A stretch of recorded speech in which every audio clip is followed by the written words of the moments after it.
सर्व विद्यार्थी मित्रांनो, तसेच आपल्या तालुक्यातील सामाजिक आणि राजनीतिक प्रत्येक चळवळी तसेच प्रत्येक घटनांमध्ये योगदान देणारे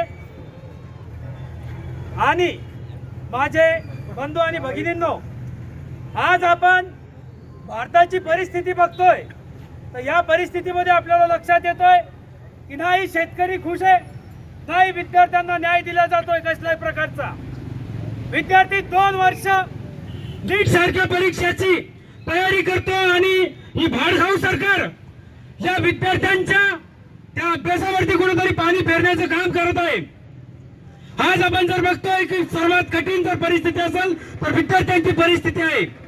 या परिस्थितीमध्ये सरकारने धर्मेंद्र प्रधान सारख्या माणसाला त्वरित राजीनामा घ्यायला पाहिजे, परंतु ही सरकार त्याला स्वतःच्या पाठीमागे लपवत आहे आणि हे लपवत नाही तर जे विद्यार्थी या लोकांच्या विरोधात आंदोलन करत आहे, या लोकांवरती पोलिसांच्या मार्फत लाठीचार्ज करत आहे, जे की गोरगरीब विद्यार्थी, ज्या विद्यार्थ्यांचे स्वप्न असतं डॉक्टर बनायचं, इंजिनियर बनायचं, फार्मासिस्ट बनायचं, ऍग्रिकल्चरिस्ट बनायचं, पोलीस बनायचं, तहसीलदार बनायचं, अशा विद्यार्थ्यांच्या स्वप्नावरती, अशा विद्यार्थ्यांच्या पालकांच्या स्वप्नावरती लाठीचार्ज होत आहे कुठेतरी।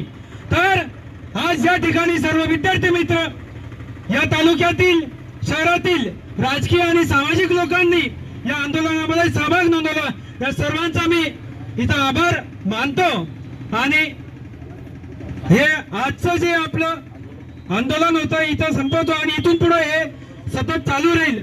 आणि मी विनंती करतो की के भाऊ जगताप 2 शब्द सांगतील आपल्याला।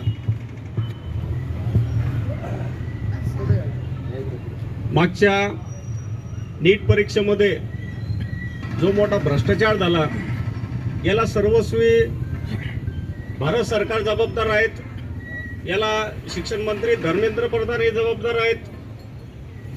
गेल्या 20 दिवसापासून दिल्ली येथे सोनम वांगचुक हे आंदोलन करत होते, हे विद्यार्थ्याच्या न्यायासाठी आंदोलन करत होते आणि त्यांनी दडपशाहीने त्यांना नजरकैद केलं। परवा अभिजित दिपके याने दिल्ली येथे मोठं विद्यार्थ्यांसाठी जन आंदोलन उभं केलं।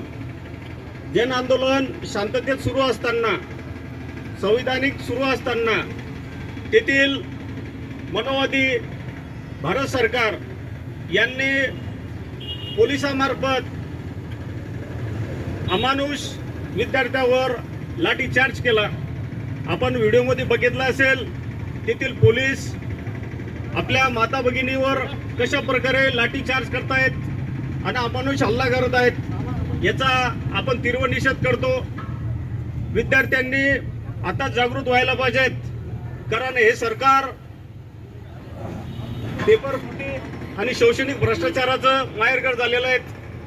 नीटचा एक्झाम होत नाही, त्या सीईटीच्या पेपरमध्ये त्याने भ्रष्टाचार केला, तो पेपर उघडीस केला, जेणेकरून विद्यार्थ्यांना वेठीस आणण्याचा ते प्रयत्न करत आहेत। याचा आपण जाहीर निषेध करतो। आज संपूर्ण भारतामध्ये, आपल्या संपूर्ण महाराष्ट्रामध्ये महाराष्ट्राचं आव्हान झालेलं आहे। या ठिकाणी सर्व सिल्लोड शहरातील व तालुक्यातील विद्यार्थी मोठ्या संख्येने उपस्थित राहिले, त्यांचा आभार मानतो आणि हे जन आंदोलन आपण पुढे असंच चालू ठेवू।